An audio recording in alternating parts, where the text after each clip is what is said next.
Hello, everybody. Welcome to the Nicholas J. Fuentes Show. I am Nicholas J. Fuentes. Today's topic, feminism.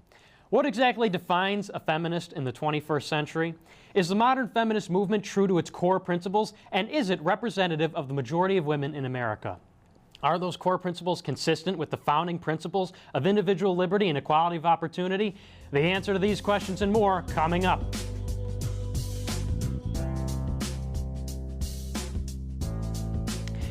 Feminism, Black Lives Matter, social justice, sustainable development, environmentalism, the living wage, universal health care. What do these all have in common? These are all concepts or goals that nobody disagrees with. I, as a Tea Party Republican, believe in equality for women, believe that Black lives matter. I believe in social justice. I support sustainable development. I believe we should protect the environment, and I believe that everybody should make enough money to feed themselves and have access to health care. Believe it or not, Republicans and Democrats share the same objectives. The real debate is over the means to achieve them. But for 40 years, the left and the right, but particularly the left, has hijacked these noble objectives as solely their own. They have framed the debate in such a way that if you're not with them on the means, then you're against them on the ends. And only a Sith deals in absolutes. If you don't want a government overhaul of the entire healthcare industry and a Leviathan bureaucracy to administer it, then you must want poor people dropping dead in the streets due to preventable illnesses just so you could spare a quick buck, you capitalist swine. If you don't want hordes of young, violent, ignorant punks calling for the murder of innocent police officers that raise entire neighborhoods, then you're a racist, and you don't care if black people die. If you don't want another 10-year, bloody, trillion-dollar nation-building engagement in the Middle East and the corresponding panopticon surveillance state at home, which uses the Bill of Rights as toilet paper, well, then you're an isolationist, and just as responsible as the terrorists for killing innocent civilians, all because you wanted your precious privacy. The list goes on, and this is so crucial in understanding this discussion about feminism, because without a concrete and honest assessment of the underlying principles of the movement and its reforms, we cannot have a reasonable discussion on how best to achieve the desirable ends which we all pray for, a more just society. Now, the definition of feminism is advocacy of women's rights on the basis of political, economic, and social equality to men. Now, at face value, this seems reasonable. Women should be equal and have rights, of course. But analyze closer. Political equality in what sense? Equality of opportunity or equality of outcome? Is it preferable that both sexes have an equal opportunity to participate in the political process, or that both sexes are equally proportionately represented in government? Let's tackle equality of outcome first. Now, presently, women represent 18.5% of the House and 20% of the Senate. Outrageous, cry feminists. Women are 50% of the population. Surely they should have 50% of the seats in Congress. However, as Thomas Sowell once said, almost nowhere in human affairs do you find people equally represented. In 2011, the NBA was composed of 78% black players and 17% white players, even though whites make up 63.7% of the total population and blacks only 12%. Should we fire 30% of senators to replace them with women and fire 65% of the NBA to replace them with whites? Now, of course, this would achieve equality of outcome. They would be equally represented. But would it not be sexist and racist to hire and fire based solely on race and gender? Equality of opportunity would dictate that so long as there are no legal or de facto barriers to female participation in politics, then the percentage of women would merely reflect women's preferences. In this scenario, equality is consistent with liberty, and America is united, seeing Congress not as a battlefield for social division, but as the wretched hive of scum and villainy, which it is. Economic equality. Once again, the question becomes equality of opportunity or equality of outcome. One of the most commonly accepted fallacies originates from this debate, the mythical gender wage gap. Now, for almost 40 years, feminists have rallied against a sexist nation which only pays its women 77 cents for every dollar a man makes. Even the phrasing of this nonsensical claim is deliberately misleading. This oversimplification and accompanying outrage implies that somehow women are getting paid less just for being women, as though somewhere every major company gets together to index the rate at which women are paid so that they're only getting 77 cents to the man's dollar. In actuality, to state the same fact in a more sensible and honest way, average income for all women is 77% of the average income for all men. Nobody disputes this. What is disputed is that this represents a wage gap or systemic institutionalized sexism. If we connect the dots here for a moment on this notion that women are paid 23% less than men across the country, then the foregone assumption, the foregone conclusion is that somehow at almost every business, every place of employment, the employer is a sexist pig who hates women and purposely pays them less. Also ignoring the fact that if this were true, any company could lower their labor costs by 23% just by hiring all women, and they could drive any other company in America out of business. Now, this wild assumption aside, the data does not support any wage gap when you're comparing comparable groups of people. Now, on average, women work less hours than men, work less consecutive years than men, work different jobs than men, and study different subjects in college than men. Therefore, comparing their wages to men's in the aggregate is comparing apples to oranges.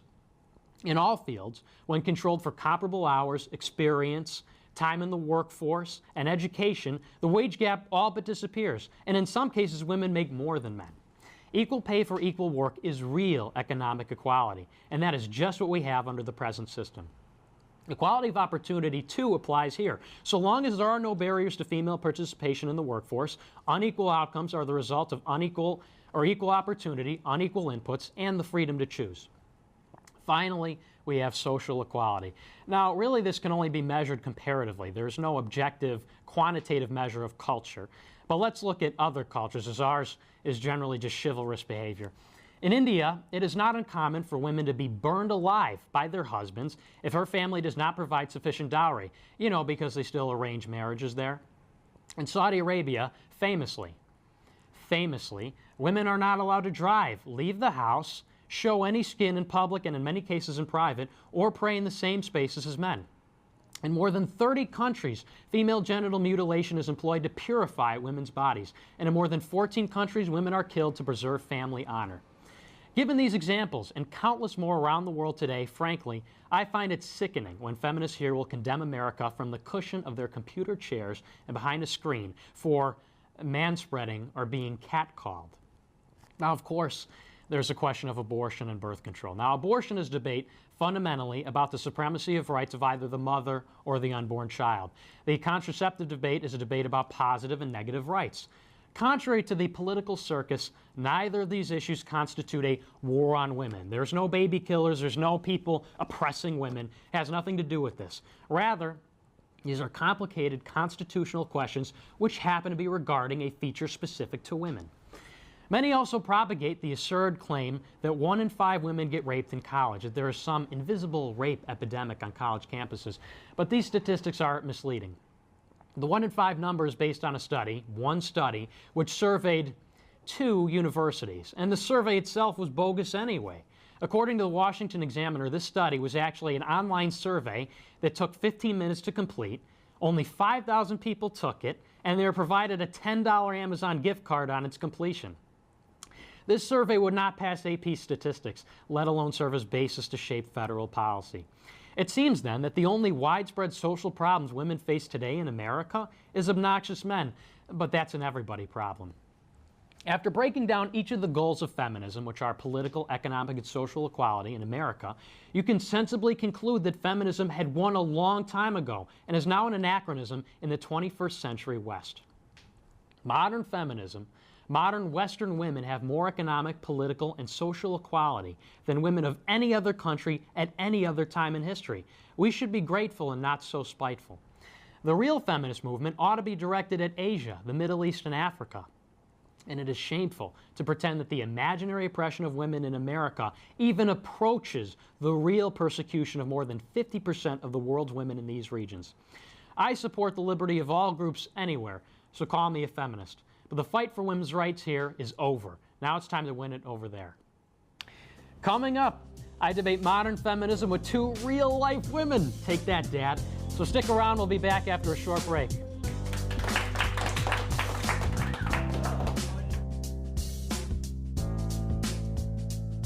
Welcome back. The subject of our show today is feminism. We have a lovely panel here today representing a wide spectrum of ideas and philosophies. We have Hallie Sturrett and Ann Staple-Callett. Now, ladies, we'll just go down the line. What is your opinion of modern feminism, Ann?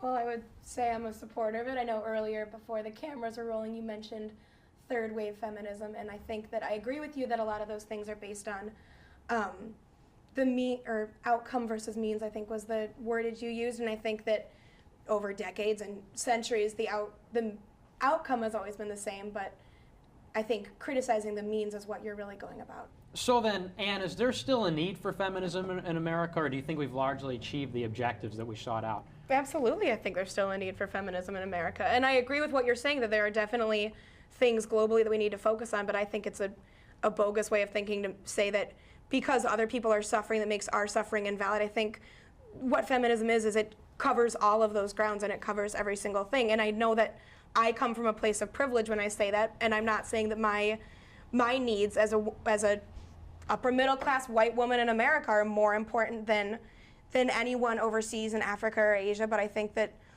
feminism is about making our objectives equal. So the things that we need to do over there and the things that we need to help with are equally as important as the things that we still need to deal with in the U.S. Well, what are those things that we still need to deal with? I mean, in Saudi Arabia, they're cutting people's heads off for adultery. And here, I mean, what's the biggest issue that women face? The biggest issue that women face, yeah, there's higher rates of domestic violence among women. There is higher rates of sexual harassment in the workplace because of women. There is what I think to be an epidemic of sexual assault on college campuses, and I understand that you're citing a obviously bogus, what is that word? Survey. Thank you, studio audience. An obviously bogus survey, but I still think that it's something that needs to be looked at, and I also think that equality within romantic and sexual relationships need to be equal between men and women, which I don't think they are right now. Yeah, I understand that there's not anything near the things that we used to face or the things that other countries are facing, but that doesn't mean that we need to turn a blind eye to it and say we're good enough. I think good enough isn't how we should look at equal rights between men and women. Well, fair enough. And I don't mean to minimize the problems that women face in America. Obviously, there is domestic violence. Obviously, there is sexual assault and harassment. My argument more stems from what is the end game for feminism? I understand that, you're always going to have these problems, and that it is a shame that we live in a world like that, and we are essentially a species like that, but what is the end game? Thomas Sowell refers to the open-ended fallacy. He's an economist. At what point do we achieve total equality or an acceptable level of equality? Well, I don't know. I don't see that there's really an end game that people do have with this. I mean, there's always going to be issues that people have, and there's not really people don't have an agenda. Whoever started these feminist movements back in the 1800s, they didn't. I wouldn't say they had. And I don't know that they ever saw it getting as far as they did with all the things that they accomplished.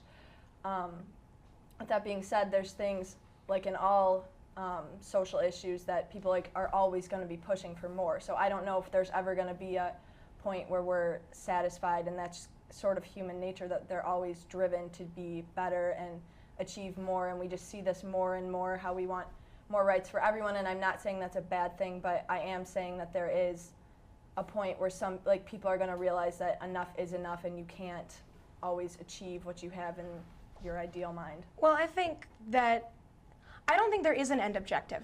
Well, I think that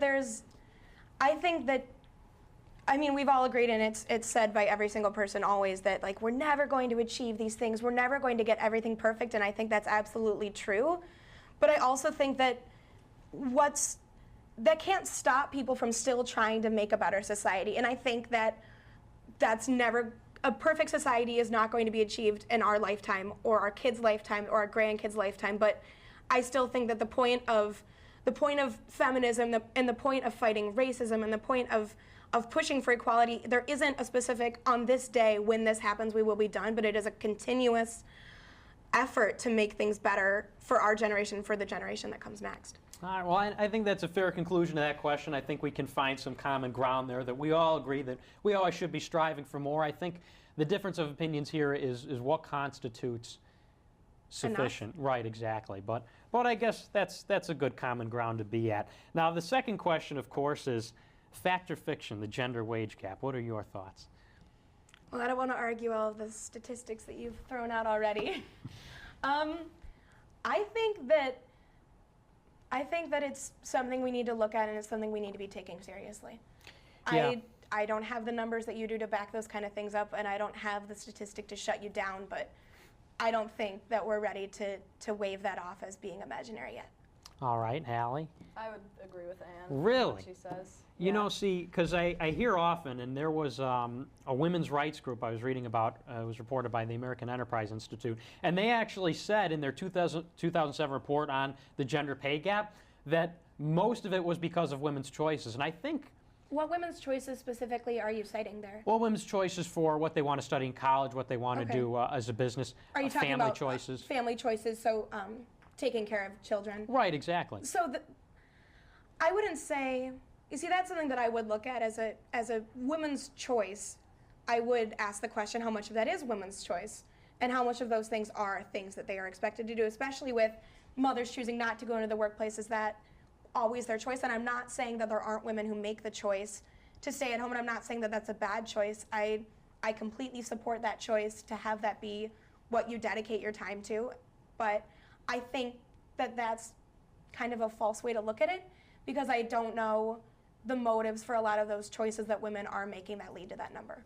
Well, and that's the argument that they make, is that the real sexism is not exactly the institutional discrimination in the workforce, but more so the societal discrimination when people pigeonhole women into certain professions or lifestyles. And I tend to disagree with that on the grounds not of that women should do something or should not live a certain way, but on the grounds of women are the most educated gender. They're graduating college at higher rates, more degrees, and in many instances making more money than men in certain fields, like I said. So I think on the grounds of human dignity, I don't know if we need a maternalistic or paternalistic feminist movement saying to women, well, your choices are invalid because you're not making as much money, or we should have total equity. I think these reflect preferences, you know, just as with the NBA and just as with you know, engineering degrees. You look at aeronautical engineering or metallurgy engineering, it's 80–90% men who get those degrees. I don't think that's necessarily a bad thing that people are making disparate choices. I think you have that in a free society. I wouldn't say that I think it's a bad thing that there's making those choices, but the effect of those making the choices is that then becomes the norm of what. I mean, I feel like it's a cycle that feeds itself. Because these people make these choices, you get these fields that are majority men, and that within itself may be okay. But what happens then is that becomes the expectation, that's how things become a man's field. The reason that they're in the men's field isn't the problem, but the reason that they're then expected to be a more masculine field of study, I feel like it fuels itself to make that argument. It becomes a cycle. I would agree with her on that, just because, like, as me, I'm looking into, like, I want to major in math, and it's just kind of like when you tell people that, you kind of like are given a strange look, or, you know, like, I don't know, that I'm not someone that should be doing that. And I took calc at COD this semester, and the class was, I think we had 5 girls and 25 boys, so it's like, it's largely males, and it's like, they don't really, I'm not, like, they don't disrespect you, but they kind of like, it's like, if you don't do something correctly, you're not, it's kind of like expected almost, and it's like, they kind of, it's not that they want you to fail, but it's not They a expect you to surprise fail, when yeah. when it does happen. And I would say that is, generally speaking, like, women are more sensitive than men, and like, girls probably, I mean, they do get discouraged more easily than men. Like, they can't just like put up a, you know, a shell. And this is generally speaking, obviously, because there are exceptions. But I don't think that, like, if it's completely dominated by males and then you go into it, and like you fail like they expect you to, then it's not like it's an expectation, and it's not so much like a choice then, as she was saying. No, and I agree, and I think you made some good points there. Especially that women, I do think, are pressured into certain fields or pressured out of them. Where I disagree is that I think the movement is then not, well, we need feminism then to support women to go into these fields so that they can not feel pressured. I think, you know, because I am libertarian, I think the pressure should then be Well, everyone should just be an individual. If we are going to be a gender-blind, color-blind society, and it's a very Marxist conception, You don't want to be a gender and colorblind society. that's true. And I think if we want total equality, it should be that women should be supported and given the courage to take up those fields in spite of that. And I think feminism can be a way for that to happen. That's what I was about to say is, I mean, and I understand that personal anecdotes are helpful, but sometimes they don't prove a point. But for me, a lot of the things that we're at this age where we're going and we're starting to decide our professional careers, and I think that's super cool that you're majoring in math, by the way, that's awesome. And deciding, what I would like to major in college, where I'd like to go to college. A lot of the things that I've been looking at, I've definitely felt discouraged because it feels like a male-dominated field. I'm going for music, probably music design and production, and a lot of the things, especially from a performance aspect and from a production aspect, it is a fairly male-dominated industry. And what has really helped me find my motivation to go into it anyway has been the feminist movement and seeing other powerful women who support feminism doing those things. So when you say women being supported into going into fields, I think that's what feminism is good for. Well, yeah, and good for you then, and good for feminism that it does have that positive effect. I think we should support causes like that. But going back to the gender wage gap, I think then if I can pitch a resolution here, another common ground, if you will, I think then the solution is not the Equal Pay Act, which will force employers to pay the same for women according to rigid standards. I think businesses generally pay equal amounts for equal work given the competitive nature of business.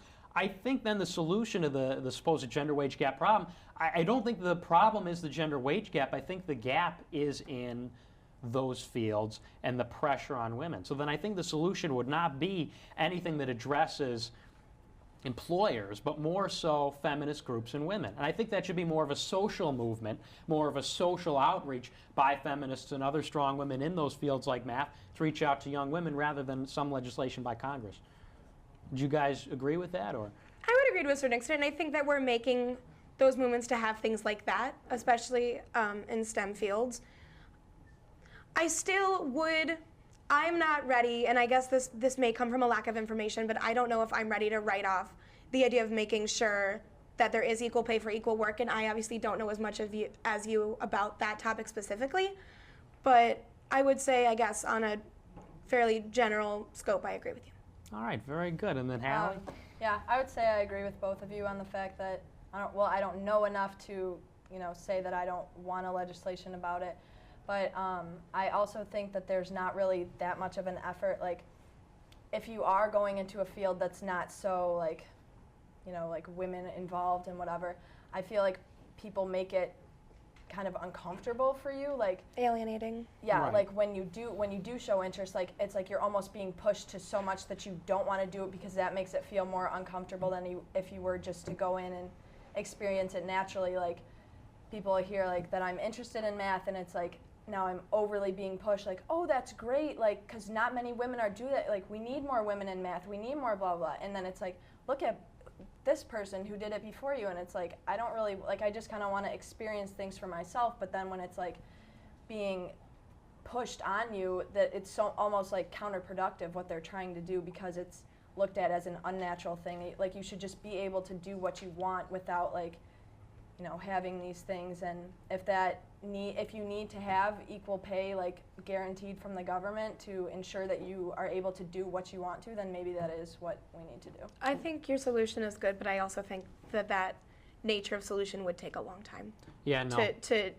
To set itself in society and in our culture. You're right, and it is those social movements which are the most difficult. And my opposition to feminism comes not from an opposition to women's rights or anything like that. I think we do have a lack of empathy and understanding in the modern discourse where people can't find the common ground in the objectives or in common means relating to them.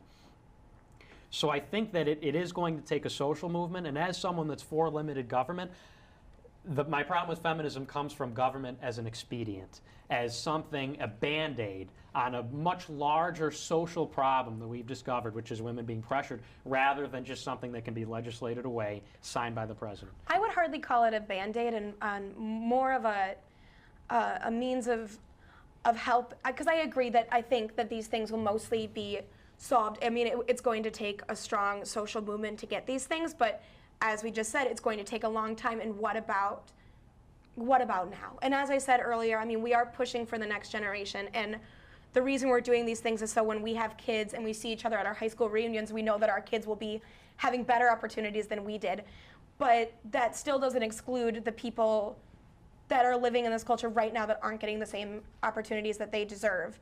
And how do we deal with those right now instead of just saying, brushing them to the side and looking towards what's going to happen in 30, 40, 50 years? Yeah, and I guess that's true. And I think the biggest difference in opinion with, and this pertains to almost all fields, between the right and the left, specifically an economic analogy is useful between, say, Keynesians and Austrians, maybe not relevant, but it's more short-term solutions. And I think that is important. I think that just dawns on me that, you know, while conservatives call for longer-term solutions that do fix the problem and are more organic and they are more of a labor, I think people are and act in such a way that we can't have those long-term solutions. At least we need short-term solutions in the meantime, because we're a restless people. You have things like the French Revolution or the Russian Revolution or a pending American Revolution when things don't move fast enough. So I think there is room for doubt that it is solely long-term. So I think that is a helpful common ground for the American people. Now, the last question. The last question is this. When will feminism win, if it hasn't already? And I know we talked about endgame, but is there some level? Is it a general acceptance that certain things are wrong, or almost 99% where, you know, certain sexual assaults or whatever doesn't happen? Is the endgame a collective recognition of women's equality or your ideal vision of equality, or is it the absence of sexism? I think win is a weird word that you chose, because it makes it sound like it's... Well, I am an American. I don't think that there's winning or losing in a movement like feminism, or really any social movement. I don't think it works like that, because it's not a war, it's not a battle, it's a movement, and it's about continually pushing forward. So the idea of it winning, I think, is looking at it the wrong way. I mean, we talked about endgame, and I said that I don't think there's ever going to be a day where, like, feminism is no longer needed. I think that we are always going to need it, and I don't think that's a bad thing necessarily. I don't think that winning is possible, because I don't think that this is a battle or a thing that you can win. I think it's a movement, and it's an ideal that we need to keep in our heads. That's very insightful. Haley? Hallie. I would agree with basically everything Ann said. I don't think that it is a war. However, I do believe that it will, we've been witnessing what we believe as inequality since this country began, and I don't know, of course there's been tremendous grounds that have been gained, but I don't think that it will, as we said, every single social issue, there's always going to be something more that we can do, so I don't think it will ever be won, if you want to call it that.